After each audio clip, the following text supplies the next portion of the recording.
Hey, what's going on? Welcome to episode 6, I believe, of LBNR. I haven't been on in like 2 weeks. Um, First week was because, like things came out on Xbox Live. Actually, Rise of Iron came out, so I was like on that all weekend. Plus, I had homework. Last weekend, I actually had some somewhat personal stuff, I guess. Oh wait, never mind. That was 2 weeks ago. I had personal stuff. Last week I was supposed to do something. Well, I was supposed to make a new episode, but like things happen. My files crashed. Obviously, that always happens the first time around, and I couldn't do a second time because I was like, I don't know. It was late, I guess. So, anyways, welcome.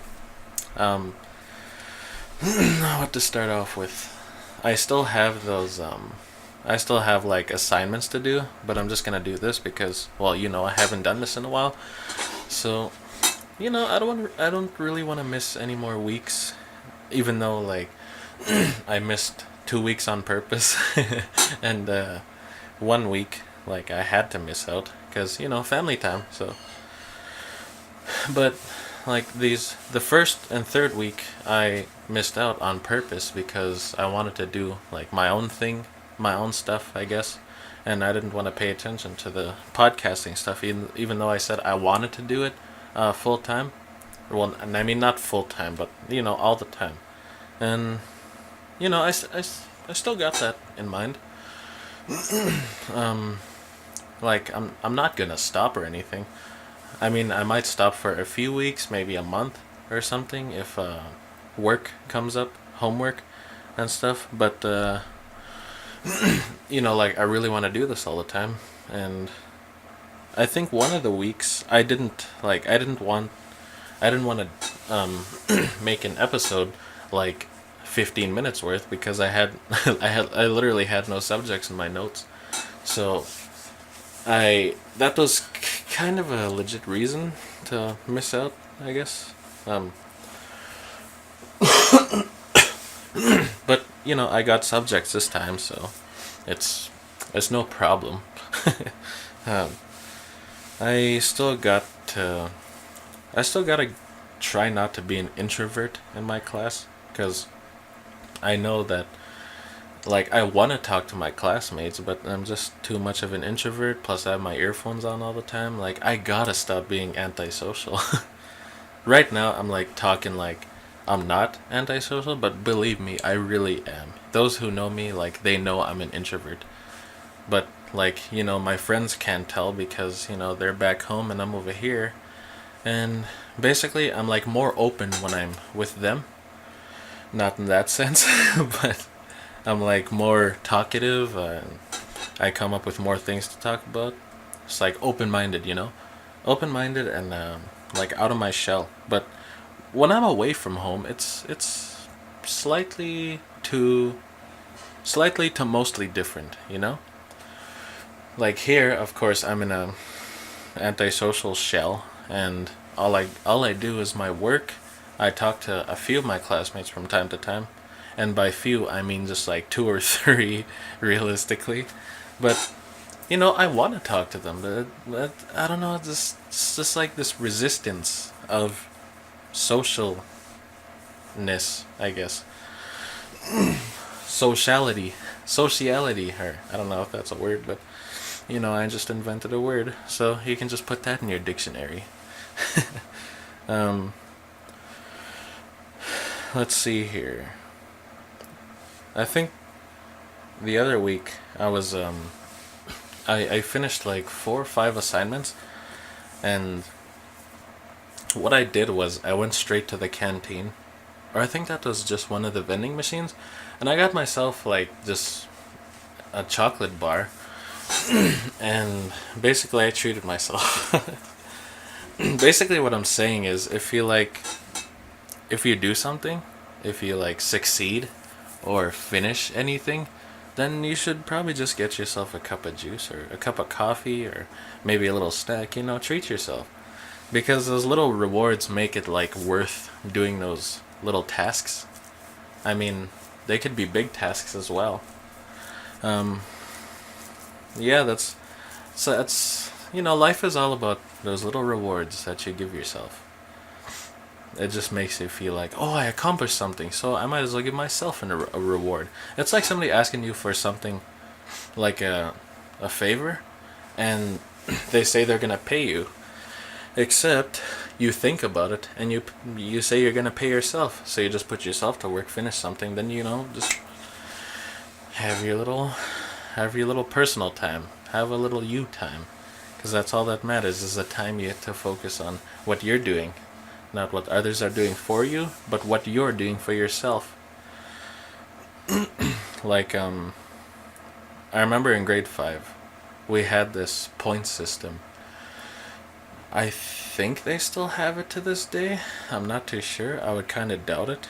But we had this point system in grade 5 where basically, just to sum it up, if we were a teacher's pet, we'd get most of the junk. um, my teacher would go to town or the store, whatever.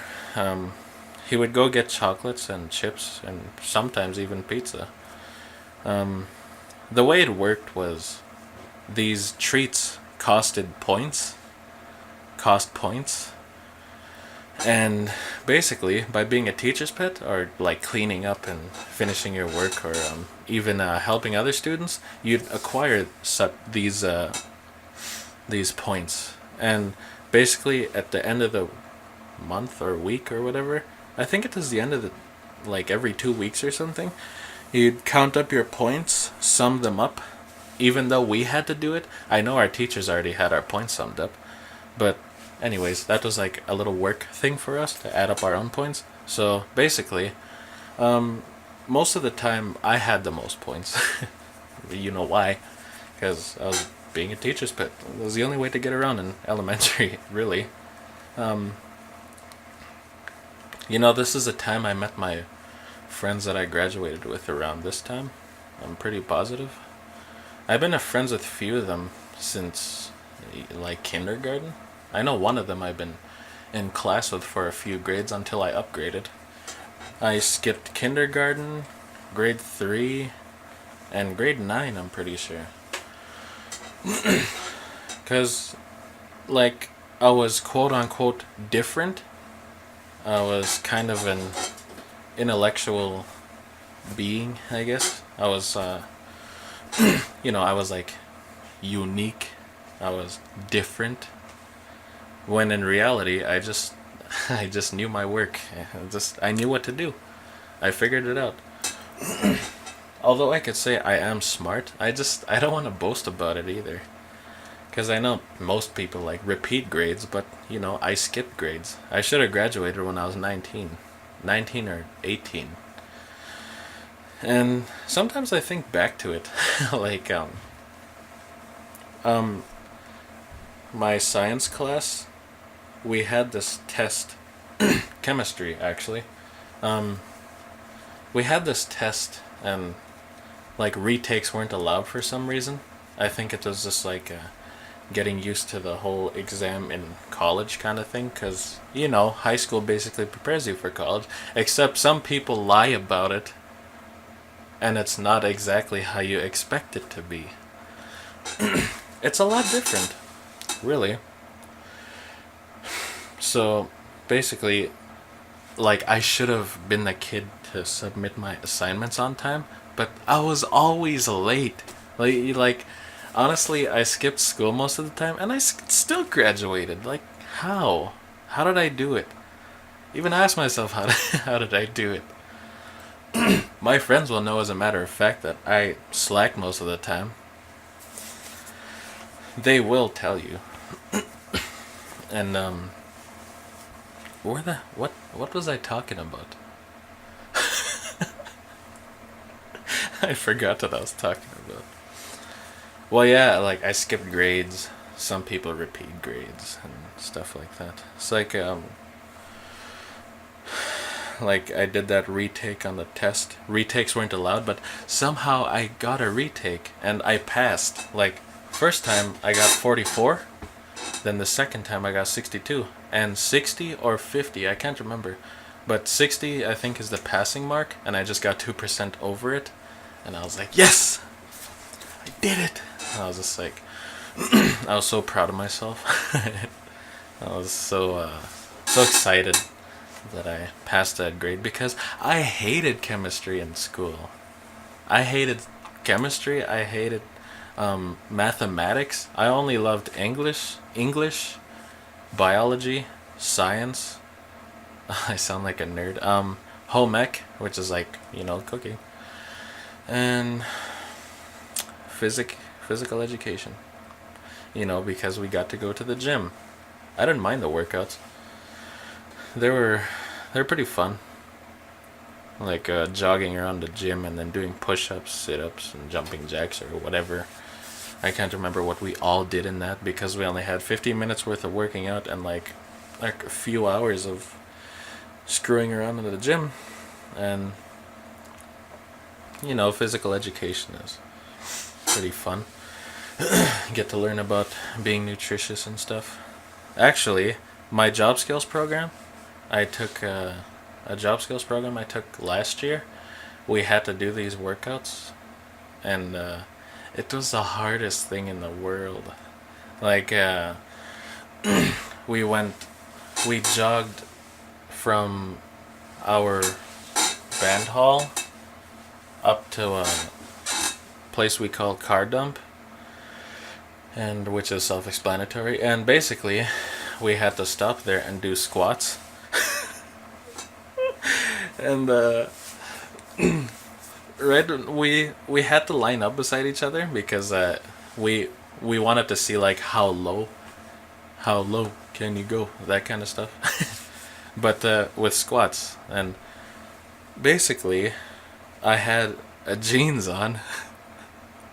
And I don't know, it's just my first squat. I was like, I just went down with no hesitation. Next thing you know, all I could hear is it was the funniest thing in the world. Everybody beside me was just laughing because it does this really loud. And I don't know, it was funny. That's like this third time that happened in my lifetime. I don't remember the other two, but that one is so vivid because it was only like a year ago. And now I don't wear jeans when I do workouts or stretch or whatever. Hold on a sec. Wait, hold on. Just need to do some stuff here.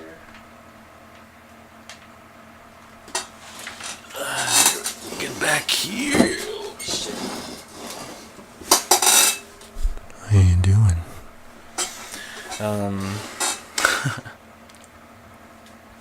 I had a dream. I had a dream last week. Or not last week. That's not even close to last week. I don't know why I said last week. I'm saying last week too much. I should stop saying last week. I'm gonna stop now. I think a few months ago, I had this dream where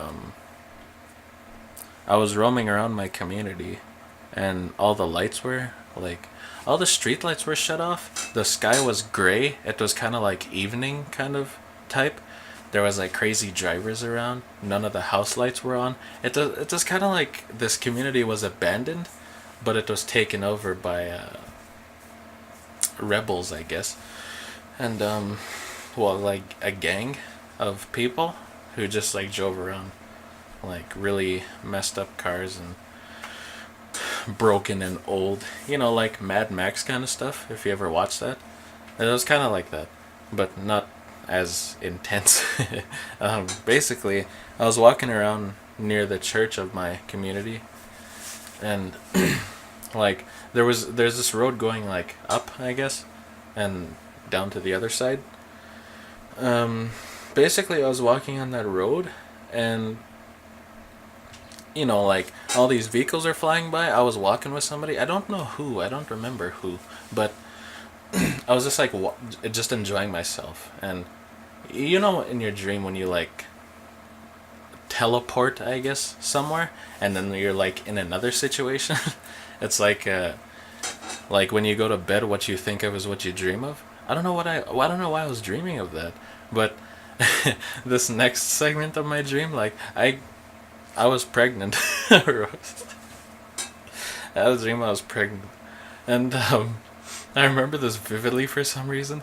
I was walking around in this house, and everybody was like, look, just staring at my stomach, and then I ended up in a bathtub, like giving birth in a bathtub, and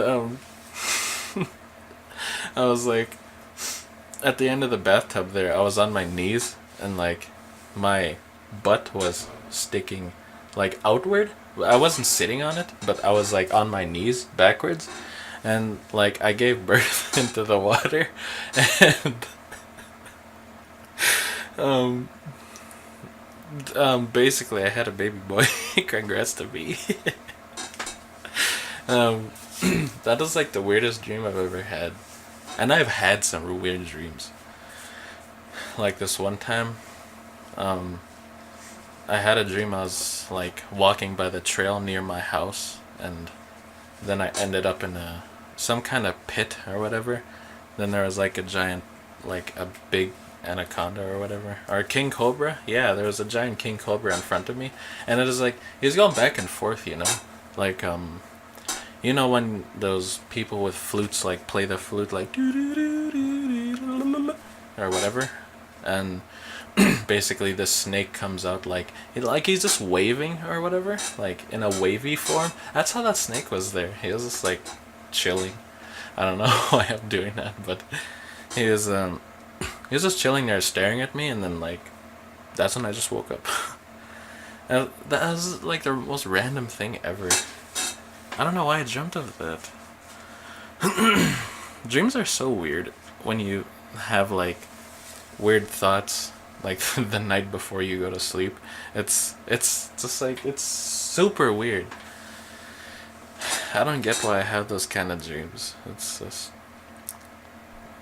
I've had dreams where now I'm just going on about dreams. I've had dreams where they like have you ever had a dream where it felt like super realistic? No, not super, hyper realistic. Cuz you like I swear I could just like see what I was seeing, and I swore it was real life. Like I wasn't sleeping when I seen that. I mean, it was like I wasn't sleeping when I seen that, but that's just the way it was. Like I felt like I really was walking through the road there, and basically it was a dream about I was walking with somebody, and then we're just chatting and having fun, and like I know we were chatting about me coming back when I'm done like college and stuff. And I told that person like I promised them I was coming back, but not for long because well, I don't want to stay in my reserve like all my life. Because basically, the reason why one of the reasons why I came to college is because I felt trapped in my reserve. Like if you live in one place too long, you feel so isolated. You feel like a prisoner. Um, I mean, you're the warden, realistically. Like, you're trapping yourself there. Because, like, you just stay in one place too long. You do the same stuff every day. Except, like, only one minor change every day. What was I talking about? Oh, yeah, I was talking... Like, I was walking with this person, like, oh, do you promise me you'll come back after college? And I was like, yeah, I come back, whatever. Blah, blah, blah, blah, blah. Basically, like, I told that person I was coming back, and, like, right when I woke up, I, I, I was wondering, like, did this really happen? And I was just, like, wondering if it really happened, because that was, like, the most realistic dream I've ever had. It was so... I swear I could feel that person beside me when I woke up. Like, that was weird. That's what I wanted to talk about too, like staying in one place too long. Um, Basically, if you start feeling like miserable or a depressed feeling, kind of like that feeling in your chest, and if you feel like you stayed in one place too long, like your hometown or visiting somewhere, just get out of there. It's I mean, it's not as like easy as I'm saying it is, but just like Go for a visit out of town, or plan on going to school, or plan on like having a job out of town, you know? It's really worth it when you feel when you felt so isolated in one place for so long, like you feel like you're imprisoning yourself, because nobody's really stopping you from doing what you want. Nobody's like saying, "Hey, you can't do that. You have to stay here." Like nobody's saying that to you, basically. Nobody's trying to restrict you from chasing like what you want. So, if you want if you feel like isolated, if you feel like a prisoner, just do whatever the hell you want. It's like apply for school, apply for a job, do whatever. Do something like out of your comfort zone. You have to get out of your comfort zone to experience the full reality of what life really is. Because what you see other people experience, that's their life. You can't really experience what they experience because you won't feel the same. You won't have the same expectations as they do. You won't have the same dreams as they do. So basically, if you have your own dreams, if you have your own goals, just chase them. Don't stop. If you've already started running, don't stop. Just work like you're the second best in your own world. I know I said that before, but you have to work like you're the second best in your world. Otherwise, where are you gonna be? Or where are you gonna go? You know? It's a basic understanding of like, you know, chasing dreams. Basically, it's a simple concept, really. You just have to decide what you want, and basically, when you go through life, you kind of have discover these elements that you could utilize in life, and it makes you realize what you like. Like, what if you're just cooking one day and say, "Hey, I want to go to school for cooking," or "I want to get a cooking job." It's as simple as that, you know? The reason why I got into media is because I was involved in media, you know, such as interviews, radio, a podcast. Fun fact, I was on a podcast, and that podcast inspired me to make this one. If you didn't know, I guess. So yeah, just like get out of that shell, get out of your comfort zone. And I must say again, it's not as easy as it sounds, but you have to work for it. You have to work for everything. If you just let things come to you and they stop coming to you, then you'll know why. Because you stopped working for it. You have to work for whatever you want, you know? You could be anything you want. In reality, I know there are barriers, there are stuff that could stop you, but are you gonna let it stop you? Are you gonna let it like sit there? Are you just gonna sit there and just wallow away, if that's a word? I don't know the right terminology here. I'm trying to be inspirational. But yeah, just like don't sit around all your life, because I know people like that, and I don't want to name drop, because you know I'm not a name dropper. You know, it might seem fun to you to like sit around and do nothing, and like you'll realize that you're gonna get bored. Not like that expression where, "Oh, I'm bored, I want to do something." No, not that simple kind of bored, but bored of where your life is, I guess. And you'll want to experience something new.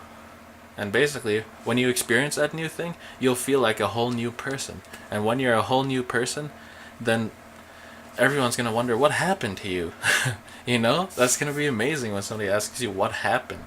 And just tell them basically, I changed. I'm a new person. And if it's worth everything to you, then it's worth you losing those so-called friends.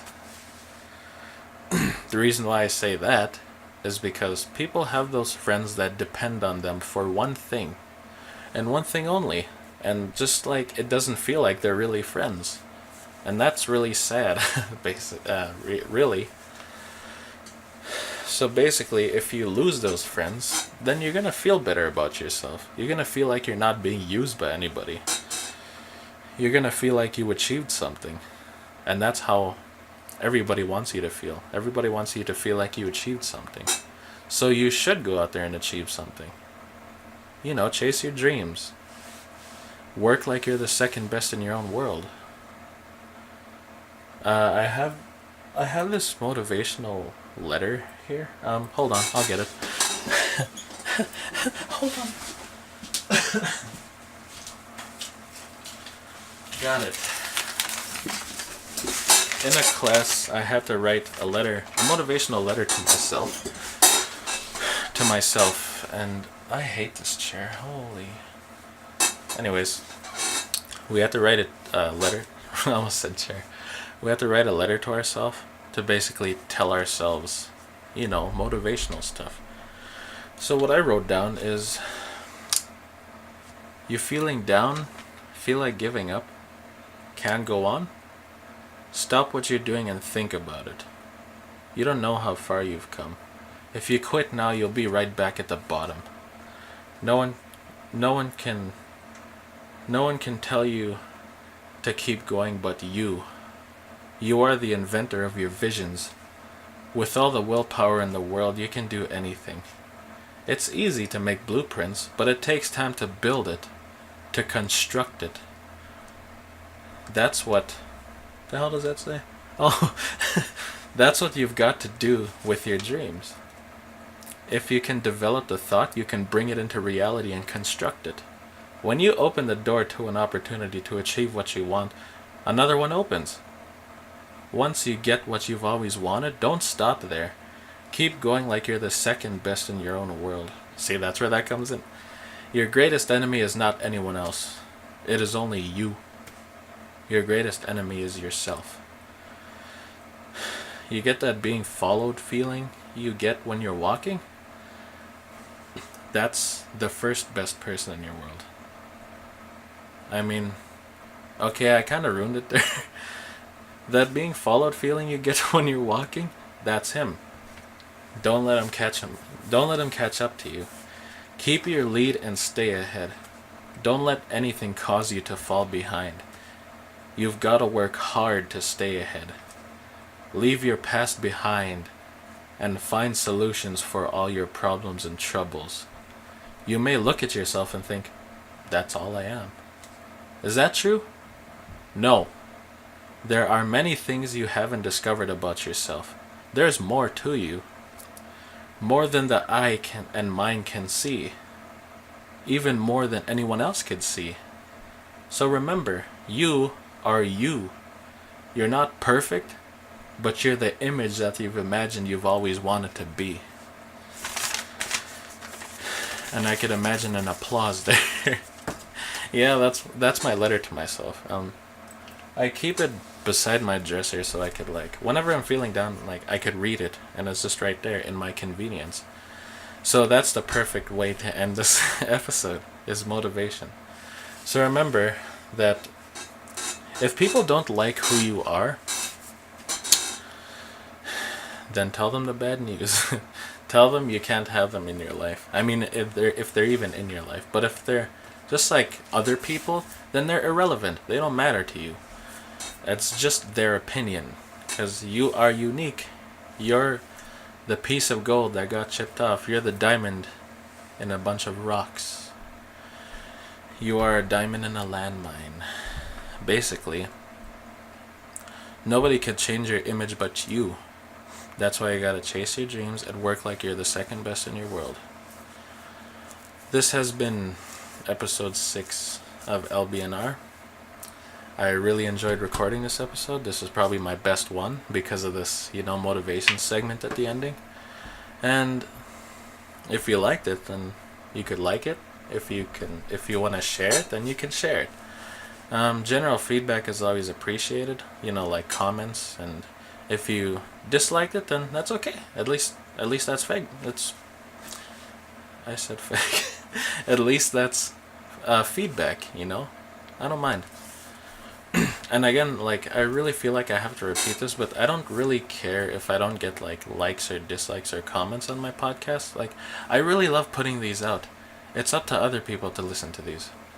And maybe if you want to subscribe, then yeah, I guess.